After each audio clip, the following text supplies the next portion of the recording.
نحمده ونستعينه ونستغفره ونعوذ بالله من شرور أنفسنا ومن سيئات أعمالنا من يهده الله فلا مضل له ومن يضلل فلا هادي له أشهد أن لا إله إلا الله وحده لا شريك له وأشهد أن محمدا عبده ورسوله الذي لا نبي بعده رب اشرح لي صدري ويسر لي أمري واحلل عقدة من لساني يفقهوا قولي اللهم انفعنا بما علمتنا وعلمنا ما ينفعنا وزدنا علما والحمد لله على كل حال. Alhamdulillah, kita puji Allah Subhanahu wa taala, Zat yang Maha Pengasih lagi Maha Penyayang, Zat yang Maha Mendengar lagi Maha Melihat. Atas nikmat-nikmat Allah karuniakan kepada kita yang malam berbahagia ini, di rumah yang bertuah ini, Allah Subhanahu wa taala masih mengizinkan kita untuk hadir kembali membicarakan agama kita ini tentang ilmu. Mudah-mudahan apa yang kita laksanakan ini walaupun sangat sederhana membuat Allah ridha kepada kita. Selanjutnya salam dan salam mari kita ucapkan kepada junjungan alam Nabi besar Muhammad sallallahu alaihi wasallam. Allahumma shalli alaihi. Marilah kita selalu bersama Rasulullah. Insyaallah kelak kita mendapat syafaat. Amin ya rabbal alamin. Jamaah yang dirahmati Allah, malam ini kita membahas tentang bagaimana cara untuk menjadikan anak menjadi orang berilmu. Ya. Pada pertemuan yang lalu, kita telah membahas bagaimana kelebihan orang berilmu. Bahkan Allah SWT mengatakan, yarfa'illahu allazina amanu wallazina utul ilma darajat. Allah mengangkat derajat orang-orang beriman di antara kamu dan orang-orang berilmu berapa derajat. Artinya Allah SWT mengangkat, meninggikan derajat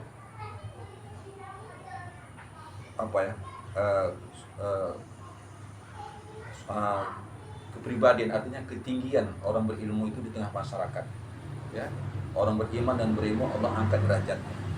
Bahkan di sisi lain Rasulullah mengatakan orang-orang berilmu itu al-ulama'u warasatul anbiya. Orang-orang berilmu itu pewaris para nabi. Ya. Bayangkan jemaah sekalian, Rasulullah telah meninggal. Ya, dia tidak ada. Tapi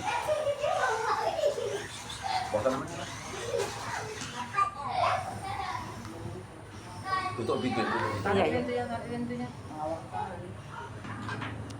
Allah tinggalkan sampai saat ini, mungkin sampai hari kiamat. Rasulullah sudah tidak ada, sudah mati, sudah meninggal.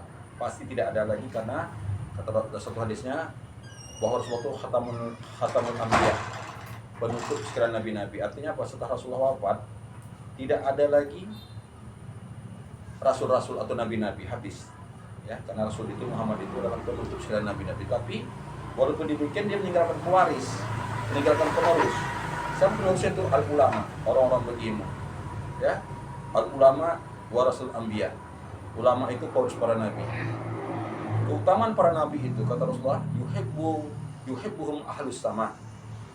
Penduduk langit menyintai mereka, menyintai para ulama itu. Siapa penduduk langit? Ya, para malaikat.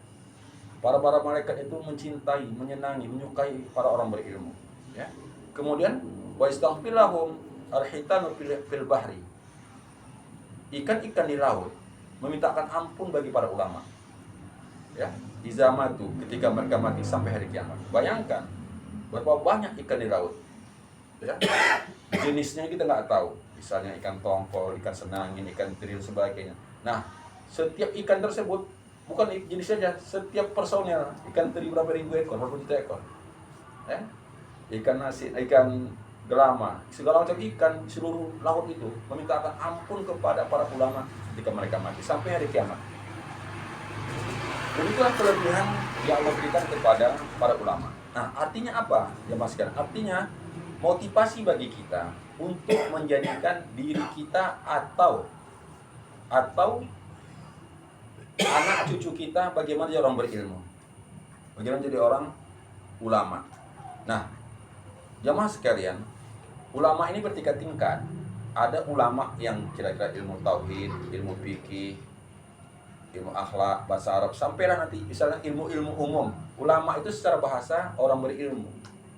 terkhusus ilmu agama. Tapi jika dia misalnya ahli matematika, ahli komputer, yang memang bisa didedikasikan kepada untuk agama Allah, itu bisa dikatakan ulama. Tidak mesti ustadz aja, guru, pakar-pakar komputer, pakar-pakar ekonomi, selama itu memang didedikasikannya untuk agama Allah, bermanfaat, itu bisa dikatakan ulama. Nah, ketika mereka menjadi ulama, ketika mereka mendedikasikan ilmu mereka untuk agama Allah, maka ikan-ikan di laut memintakan ampun bagi mereka sampai hari kiamat. Bayangkan, ya, tidak ada profesi seperti itu, ya, tidak ada profesi yang semulia itu. Misalnya pedagang, habis pedagang udah mati dah habis. Misalnya apalagi misalnya tentara, habis jabatan presiden habis, ya. Tapi kalau orang berilmu, ulama, ya, kata Rasulullah, sampai mati para ikan-ikan di laut meminta ampun bagi mereka sampai hari kiamat. Nah, jamaah sekalian, barangkali kita berpikir, tak mungkin lagi aku ini bisa jadi ulama.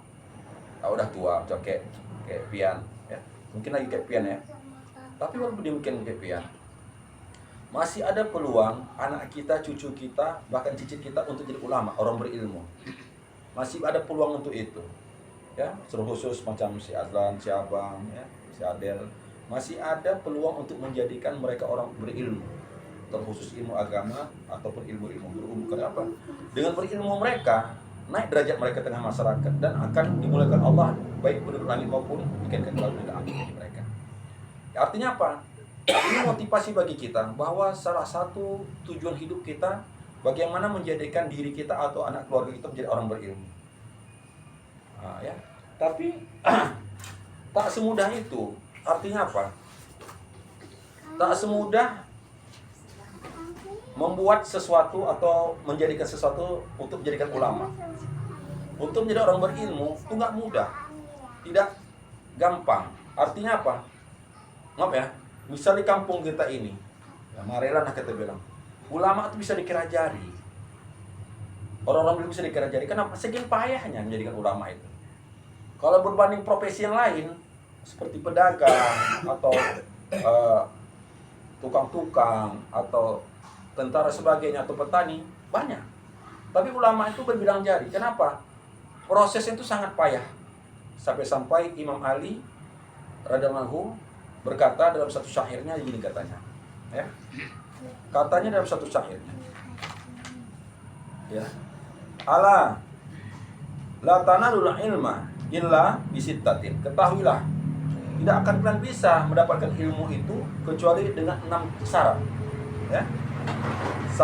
Sa'ambika al-majmu'iha dibayani. Aku akan mengabarkan, aku minta sama kalian mengumpulkan yang 6 itu untuk diterangkan. Ya. Yang pertama, kata Imam Ali, zakat. Cerdas. Cerdas. Untuk menjadi orang berilmu itu, syarat pertama harus cerdas.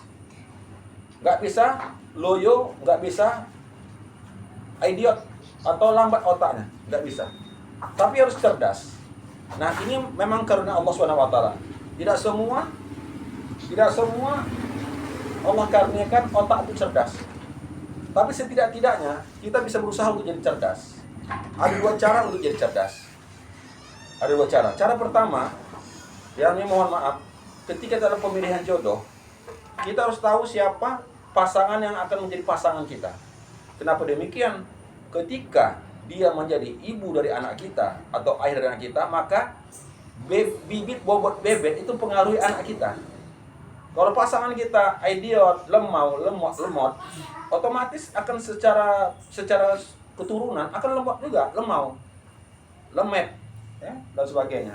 Tapi ketika pasangan kita memang keturunan yang cerdas, memang orang-orang yang IQ-nya bagus, maka insya Allah akan menghasilkan anak yang bagus. Jadi makanya dalam pemilihan jodoh itu sangat berpengaruh dengan keturunan yang akan kita dapatkan. Jadi untuk pemilihan jodoh ini, untuk pemilihan jodoh ini, ya sudah berlangsung, tak mungkin lagi diulang. Ya, kalau sudah terjadi, kalau macam poja dan sebagainya masih bisa memilih.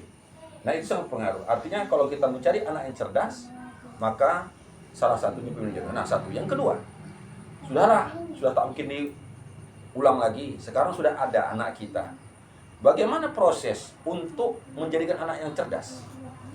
Salah satunya Allah mengatakan kulu halalan thayyibah. Makanlah oleh kamu yang halal lagi baik. Jadi makanan yang kita beri kepada anak cucu kita itu mempengaruhi dengan proses otak. Pengaruh. Ya. Halalan thayyibah, halal lagi baik. Halal itu baik halal dan haram itu artinya jangan mencuri, jangan yang benajis, jangan yang haram-haram ya, halal baik. Thayyibah juga pengaruh. Ya mohon maaf.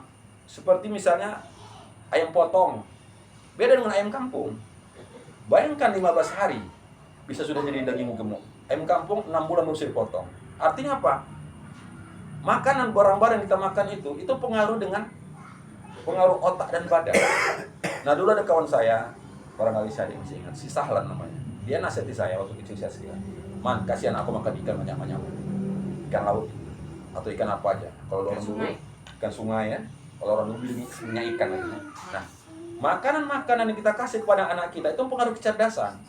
Tapi kalau makanan yang kita kasih tak vitamin, kurang gizi, bisa jadi anak stunting sekarang ya. Nah, itu kurang gizi. Jadi untuk mencerdaskan anak, salah satunya kasih makanan bergizi. Kita sebagai ayah harus bertanggung jawab itu. Kalau ada rezeki kita memang Allah kasih karunia rezeki, pikirkan makanan mereka, pikirkan apa yang kita bawa pulang. Terkhusus kalau bisa untuk mencerdaskan ini makanan-makanan yang bergizi seperti ikan laut atau daging atau susu dan sebagainya. Pilihlah makanan-makanan yang makanan itu akan mempengaruhi kecerdasan mereka. Kenapa? Cerdas merupakan salah satu syarat untuk menjadi orang yang cerdas. Jadi kalau makan makanan bagus, ya misalnya rajin penuh belajar tapi otak itu tak nyambung, payah. Macam kita di sekolah dulu kan. Kita sama-sama sekolah dulu, di lokal itu terkadang ada kawan kita selokal, misalnya 4 tambah 6 enggak dapat ya. Dah letih guru nerangkannya. Ya, dipukul meja enggak dapat. Memang kan enggak cerdas enggak dapat. Makin dibentak makin enggak dapat, makin dikencing dia, Bang. Ya. Jadi kecerdasan itu mempengaruhi kualitas belajar kita. Jadi makanya tolonglah apa tuh? Makanya kecerdasan itu syarat pertama untuk menjadi orang yang berilmu. Ya, bersyukurlah kita yang cerdas, karena cerdas itu syarat pertama untuk jadi orang berilmu sudah kita dapatkan ya. Satu. Yang kedua, jadi cerdas ini bahasa Arabnya zakat. Zakat ya, zakat bahasa Arab cerdas. Zakat. Ada zakat. Beda zal sama zai bedanya gini. Kalau zal cerdas, kalau zai bersih. Nah, itu makanya azkia namanya kayak zai apa zal? Harusnya nah pinginnya, tapi karena di sekolah takut abang ejaan kemarin jadi zai. Zai ya. Kalau azkia, zai itu artinya orang-orang yang bersih. Asal kata zakat itu bersih. Tapi kalau zal, azkia itu artinya cerdas. Itu makanya zakat di sini. Pertama, syarat cerdas itu azkia, zal. Jadi kecerdasan merupakan salah satu syarat untuk ilmu. Kalau sudah cerdas, ibaratnya pintu pertama sudah bisa menjadi orang berilmu. Satu. Yang kedua hirsun. Hirsun itu serius, bersungguh-sungguh. Ihris mayam pamuka. Seriuslah kalian dengan sesuatu bermanfaat untuk kalian. Betul-betul belajar. Terkadang di lokal juga kita dulu sekolah kan. Kita harus serius belajar. Ada di dalam lokal ini guru nerangkan, menggambar deh. Ada kan? Nggak belajar. Jangankan mengulang pelajaran di rumah. Waktu guru nerangkan aja, dia nggak nyambung, nggak connect. Apa diterang guruannya? Kalau gini nggak jadi. Harus serius. Waktu guru nerangkan, pahami, kuasai. Kalau nggak paham, tanya, ya, sama gurunya. Nah, kalau kayak gitu, insya Allah proses kedua dapat. Kenapa? Serius itu merupakan syarat untuk cerdas. Serius itu merupakan syarat untuk menuntut ilmu. Kalau nggak serius, jangankan berilmu yang suatu yang sangat amat sulit. Bikin kopi kalau nggak serius nggak jadi. Airnya tak kayak mana, gula tak kayak mana, ya, panas gula tak nggak serius nggak jadi. Untuk segelas kopi aja nggak akan jadi kalau nggak masuk. Apalagi berilmu yang memang memerlukan keseriusan otak. Nah, kacang hijau kan jadinya kalau seandainya nggak serius. Jadi apapun ceritanya, ihris mayam pauka, serius. Betul-betul lah pakai struktur, betul-betul lah pakai pakai struktur yang memang standarnya. Insya Allah dengan serius apa yang kita cita-citakan akan berhasil terkhusus menjadi orang berilmu. Nah, jadi ini kayak Pojan, kayak Aslan dan sebagainya. Kalian punya anak, ya, di masa depan kalian itu di tangan anak itu ada. Jadi kalau kalian juga menyekolahkan anak itu serius. Kalau serius artinya, ya macam kami sekian dulu, jam berapa kami berangkat? 6.15. Harus, bentar lagi lah. Nggak bisa. Inggris, serius. Macam ngaji tadi ada yang datang agak terlambat, makan dulu sebagainya. Itu nggak serius. Nggak bisa gitu. Ya, ada satu lagi Sar. Serius saya. Udah maaf deh. Untuk kau udah maaf. Kalau nggak kena nih. Ya, nggak bisa. Kertapi itu, kalau kita nggak serius jam kertapi, nggak nunggu kita dia. Ya, asal jamnya sudah tepat misal berangkat, kita 9.5 tunggu si polam datang, nggak bisa tinggal. Karena serius merupakan salah satu untuk mendapatkan ilmu. Ihris mayam pangka, wasta'in billah. Rasulullah SAW. Ihris mayam pangka. Seriuslah kalian apa yang mau betul kalian. Mau kerja, mau belajar, mau berumah tangga, mau kesehatan, serius. Setelah serius, wasta'in billah, kita tolong sama Allah. Baru sampai cita-cita. Kalau nggak serius, nggak akan tercapai. Ya, syarat kedua, serius. Syarat ketiga, hirsin, ya. Syarat ketiga, wastabir, bersabar. Bersabar. Tidak ada sesuatu yang kita citakan itu instan. Tidak ada. Tapi semua itu melalui proses dengan kesabaran. Sungguh-sungguh dan sabar. Ya. Falsafah kita tengok pohon-pohonan. Pohon-pohonan itu untuk tumbuh menjadi rindang seperti itu nggak langsung hari seperti itu. Tanam satu daun, satu cabang sampai ribut, sampai berbuah, sampai kita berlindung di dalamnya dan bermanfaat. Demikian juga dengan untuk ilmu ini. Artinya apa? Kalau kita mau menjadikan anak cucu kita orang berilmu, harus sabar. Ya macam awak tadi lah. Ada yang kalau awak tak sabar, kalau guru-guru yang streng dulu, waktu kami kuliah dulu, kalau seandainya mahasiswa yang nggak datang, keluar itu. Dan pikir aku yang perlu sama kalian. Kan perlu sama aku. Gitu kan kalau tak sabar. Tapi karena tujuan kita adalah ridha Allah, ya sabarlah. Akan gitu kan. Artinya sabar merupakan salah satu syarat untuk mendapatkan ilmu. Jamaah dalam hati Allah.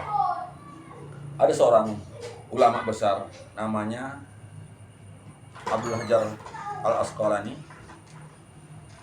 Beliau itu menuntut ilmu. Menurut riwayat, dia sempat tidak menyecahkan lambungnya ke tempat tidur selama 8 bulan. Belajar, sabar. Tak menyecah lambung ke tempat tidur, artinya gini, tak pernah tidur di tempat tidur, tidurnya cuma begini dari meja belajar itu. Kalaupun anak tidur dari meja belajar itu, kalaupun mandi, kalaupun sholat, makan, baru ketinggalan. Habis itu dia gini, tak pernah dia mau tidur di tempat tidur selama 8 bulan. Itulah dia. Namanya Ibnu Hajar Al-Asqalani. Masyhur itu dalam riwayat itu. 8 bulan tak menyecahkan lambungnya ke tempat tidur dikarenakan dia mau belajar terus sabar dia. Capek, tak tidur 8 bulan. Jadi sabar itu merupakan salah satu syarat dia dalam untuk ilmu. Kalau nggak sabar nggak bisa. Ya, kalau nggak sabar nggak bisa. Makanya orang-orang yang bersabar dia selalu menang. Innallaha ma'as sabirin. Orang-orang yang sabar selalu bersama Allah Subhanahu wa taala. Kenapa? Allah akan menolongnya orang-orang sabar. Ya? Kalau nggak sabar, pastilah tak tercapai apa yang kita citakan. Selanjutnya, bulghah. Bulghah ini yaitu zumalin, punya harta. Syarat nuntut ilmu harus ada duit. Nggak bisa modal thank you. Nggak bisa. Makin sekolah yang kita pilih, sekolah yang ternama, sekolah yang berkualitas, makin memerlukan duit yang banyak. Artinya apa? Dalam kesempatan ini, Artinya kita selaku orang tua, ya bersiap-siap lah menyediakan duit untuk pendidikan anak kita. Ya memang sekarang ini sekolah gratis ada di SD SMP. Cuma bukan kita mengecilkan sekolah gratis itu. Kualitasnya tak sama dengan yang berbayar yang memang berkualitas itu, apalagi grade A. Artinya, kalau kita ingin menjadikan anak kita orang berilmu, orang sukses, orang berhasil, siapkan dana pendidikan. Mau tidak mau, suka tidak suka. Itu syarat yang telah dibuatkan Imam Ali rahimahullah. Ini sudah 1400 tahun yang lalu ini cerita ini. Artinya, kalau kita mau berhasil anak kita, siapkan dana pendidikannya. Kita sebagai orang tua, kerja keras. Kumpulkan, cari pendidikan yang terbagus. Kenapa? Tempat yang kita pilih itu mempengaruhi dengan kualitas anak kita. Kalau sekolahnya abal-abal, ya anaknya abal-abal juga. Kalau sekolah berkualitas, insya Allah sesuai ya.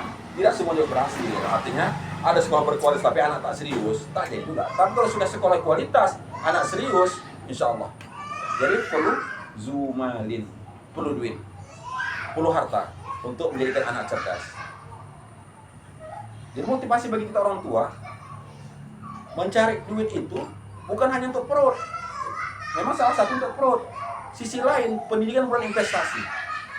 Kalau sudah kita berikan pendidikan yang terbaik pada anak kita, insya Allah ke depan dia akan berhasil dengan jalur yang dimilikinya. Dan insya Allah sudah berhasil, ya hasilnya tak juga kepada kita juga. Maka salah satu syarat dalam untuk ilmu itu zumalin, ya. Nah, dulu ya. Kuatkan sedikit, nggak dengar. Dulu saya mengaji, mohon maaf ya, saya mengaji dulu, sekali ngaji 1000 perak itu Pak, belajar. Sekali ngaji 1000 perak. Tahun 88. Waktu itu rokok GP 3 batang cepek. Jadi lebih kurang sekarang 2 bungkus rokok GP atau Surya. Rokok Surya sekarang 25-30 ribu. Sekali ngaji 60 ribu sekarang duitnya. Belajar. Kalau nggak ada duit awal nggak bisa ngaji. Tapi alhamdulillah, karena kita memang mau belajar, uangnya segitu banyak kita keluarkan, ya alhamdulillah sekarang bisa kita rasakan manfaatnya.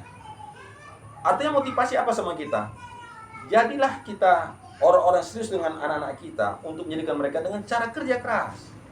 Belajar, sisihkan uang untuk mereka untuk belajar. Kenapa? Salah satu syarat untuk menjadi anak yang cerdas untuk berilmu itu zumadin, punya harta. Yang selanjutnya 4. Yang kelima di sini dikatakannya ya. Wa irsadul ustazi. Ada petunjuk ustaz. Kalau sekiranya kita belajar privat seperti ini, ada ustaz yang mengajarkannya. Kalau bisa ustaz mengajarkan itu ada sanad atau ada sertifikasi. Banyak orang mengklaim dirinya ustaz, banyak orang mengklaim dirinya guru dan sebagainya. Tapi terkadang dari mana dia lahir itu tidak bisa dikenali. Tiba-tiba ujuk-ujuk jadi ustaz. Entah di mana belajarnya, entah siapa gurunya. Ini mempengaruhi daripada kualitas belajar kita. Makanya para sahabat itu, kenapa mereka berkualitas? Siapa gurunya? Rasulullah. Tabi'in itu berkualitas. Siapa gurunya? Sahabat. Tabi'in siapa gurunya? Tabi'in. Artinya rentetan guru-guru yang mengajar itu mempengaruhi kualitas kita belajar. Waktu saya dulu, alhamdulillah guru saya Ustaz Azhari. Ustaz Azhari itu guru Tuan Arsyad Tari Lubis. Tuan Arsyad Tari Lubis itu ulama Kota Medan di tahun 60-an. Arsyad Tari Lubis itu gurunya Tuan Hasan Ma'sum. Tuan Hasan Ma'sum itu mufti Sultan Delhi. Sebelum kita merdeka, negara kita Medan ini dipimpin oleh Sultan Delhi. Muftinya atau kira-kira hakimnya itu Hasan Ma'sum. Hasan Ma'sum itu guru dari Tuan Arsyad. Hasan Ma'sum ini belajar di Mekah. Kalau sudah di Mekah sudahlah sampai kepada Rasulullah. Artinya apa? Guru-guru yang mengajar itu mempengaruhi kualitas dan kapabilitas kita. Baiklah, itu bicara khusus begini. Kalau umum bagaimana? Sekolah-sekolah misalnya. Irsadul Ustadz ini termasuklah guru-guru yang berkompeten di bidangnya di sekolah yang tersedia. Misalnya macam di Marelan ini ada Ad-Durrah, ada Al-Munadi, ada misalnya Harapan Mulia dan sebagainya. Ya. Itu tempat-tempat yang disediakan oleh lembaga-lembaga sekolah itu pengaruhi kualitas kita. Mempengaruhi kualitas kita. Artinya apa? Siapa aja, di mana aja tempat kita belajar itu pengaruhi. Makanya memilih sekolah itu, memilih ustadz itu merupakan salah satu syarat menjadi cerdas tersebut. Contoh, ada 2 sekolah misalnya, sama-sama sekolah SMP. Yang satu menyediakan sholat duha dan sholat zuhur berjamaah. Yang satu cukup belajar aja. Manakah kedua sekolah ini yang menghasilkan murid yang baik? Secara logika, sekolah yang menyediakan sholat duha dan sholat zuhur berjamaah ini lebih baik daripada sekolah tidak menyediakan itu. Artinya apa? Guru atau lembaga sekolah yang menyediakan fasilitas sekolah itu sangat mempengaruhi kualitas anak kita. Makanya jangan salah pilih. Kalau kita nggak tahu, tanya yang sudah tahu. Ya. Yang terakhir bahwa belajar itu tulul zaman, sepanjang masa. Bahwa belajar itu tidak kenal dengan umur, tidak kenal dengan strata pendidikan. Oh, aku kan sudah kerja, sudah kakek-kakek untuk belajar. Tidak. Walaupun kita sudah kerja dan kakek-kakek, ada ilmu dari kakek-kakek itu kita perlu. Misalnya jaga cucu. Jadi terkadang ada antara kakek sama anak bertengkar gara-gara cucu. Kakek ngasih, ayah nggak ngasih. Bingung cucu tadi, mana kakek atau ayahnya gitu kan. Kenapa? Ilmu nggak sinkron. Maka di ilmu kakek benar juga, maka perlu belajar. Ya? Jadi tulul zaman ini pendidikan tuh sepanjang masa. Minal mahdi ilal lahdi, dari mulai hingga tiang lahat. Artinya selama umur kita masih ada, tubuh kita dituntut kita untuk belajar. Belajar apa? Apa saya belum kita tahu. Baik mendidik keluarga, baik tentang kesehatan, baik tentang ekonomi, apa saya perlu belajar. Bagaimana caranya? Ya mungkin dengan salah satunya majelis seperti ini, atau bertanya-tanya dengan ustaz-ustaz yang terkenal dan sebagainya. Dan itu merupakan syarat di dalam belajar. Jadi kesimpulannya adalah tidak mudah menjadi orang berilmu tersebut. Kenapa? Orang berilmu tersebut sangat mulia di sisi Allah dan sisi manusia. Bahkan dalam satu hadis Rasulullah mengatakan begini katanya, ya. Ketika penduduk surga sudah berada di depan surga, ya, maka Allah berkata kepada ahli ibadah ini tak berilmu, dia cuma sholat rajin, sedekah rajin, ya, ibadah rajin. Ketika masuk surga, berkatalah malaikat kepadanya, wahai calon penduduk surga, ahli ibadah, masuk kalian. Nikmati apa yang ada dalam surga tersebut. Maka ahli ibadah tersebut masuk dan menikmati nikmatnya surga. Tapi untuk ahli ilmu, orang berilmu, Allah berkata, penyuruh berkata, berhenti sebentar dulu. Kenapa rupanya lagi? Orang itu sudah masuk kok belum? Kata penyuruh, ispa' man ahbabta, kasih syafaat orang kau sayangi. Mungkin istrimu, mungkin suamimu, mungkin anakmu, mungkin ayahmu, kau kasih syafaat. Kenapa? Karena kau hari ini diberikan kemudahan bagi Allah untuk disyafaat orang kau sayangi. Begitulah mulianya orang berilmu. Artinya apa? Dia bahagia dunia, mulia di dunia, dan bahagia di akhirat, dan mulia di akhirat. Artinya apa? Inilah kesempatan kita untuk menjadikan anak cucu kita cerdas. Jangan anak cucu kita pelengkap penderita. Jadikanlah ilmu yang Allah karuniakan kepada hadis itu menjadi modal bagi mereka untuk memuliakan diri mereka dan diri kita. Dan tidak bisa hadirnya itu ujuk-ujuk, nggak ada. Tidak ada kejadian orang berilmu yang saya ketahui tahu-tahu berilmu. Ya, tahu-tahu ya berilmu kali dia ya. Tidak. Orang berilmu itu sejarahnya panjang. Ya, mohon maaf, saya aja belajar sama Ustaz Azhari 12 tahun. Mulai dari jam 11 malam sampai jam 1 malam, jam 2 malam belajar. 11 tahun. Ustaz Ardiansah 2 tahun. Ustaz Hanif 2 tahun. Ustaz Fatah lebih tua. Ustaz Abu Aliyah, Ustaz banyak Ustaz saya belajar. Kenapa? Untuk orang berilmu itu belajar dan lebih lama dapat mengajar. Ya. Jadi dedikasikanlah diri kita untuk menciptakan anak-anak yang berkualitas berilmu. Mudah-mudahan dengan dedikasi kita untuk anak cucu kita, insya Allah jadi amal soleh bagi kita dan bermanfaat untuk dia dan kita di dunia dan akhirat. Dan tidak mudah kecuali dengan 6 perkara ini. Yang pertama, anak harus cerdas. Yang kedua, anak harus sungguh-sungguh. Yang ketiga, harus sabar. Yang keempat, harus punya harta. Yang kelima, harus memilih guru atau sekolah yang dipilih. Yang keenam, harus sepanjang masa. Itulah ringkasan daripada untuk menjadikan anak-anak soleh, anak-anak berilmu, dan anak-anak cerdas di masa depan. Ya, barangkali kalau sudah ada kita silakan. Silakan.